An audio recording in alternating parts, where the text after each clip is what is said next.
Katika mwendelezo wa misako operation na doria ambayo tunaendelea kuifanya, Jeshi la Polisi mkoa wa Mbeya linamshikilia Consolata Mwasege miaka 47, mfanyabiashara mkazi wa Ilomba jijini Mbeya kwa tuhuma za kujihusisha na matukio ya kugushi nyaraka mbalimbali.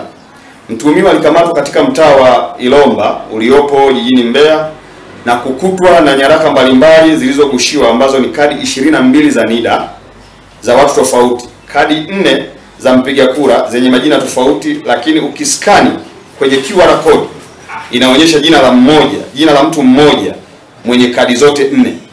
Vipeperushi vya matangazo ya Freemason 200, kompyuta moja inayotumika kutengenezea nyaraka hizo za kugushi. Mtuhumiwa amekuwa akigushi nyaraka hizo kwa kutumia kompyuta kwenye stationery iitwayo CO Stationery kwa lengo la kujipatia kipato isivyo halali.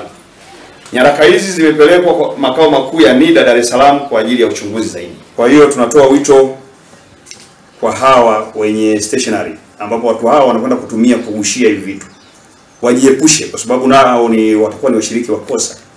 Yule aliyofanya kosa na yeye huyo mwenye stationery atakuwa ni mshiriki wa kosa, kwa sababu atakuwa amechangia kutengeneza hizi kadi bandia. Kwa hiyo waache kabisa, hizi kadi zinapatikana kwenye mamlaka husika ambazo zinatoa hizi kadi. Kwa mtu yote anayehitaji hizi basi afike kwenye zile mamlaka, ataweza kupata kadi ambayo ni original. Tuachane na hizi za kugusha ambazo ni fake.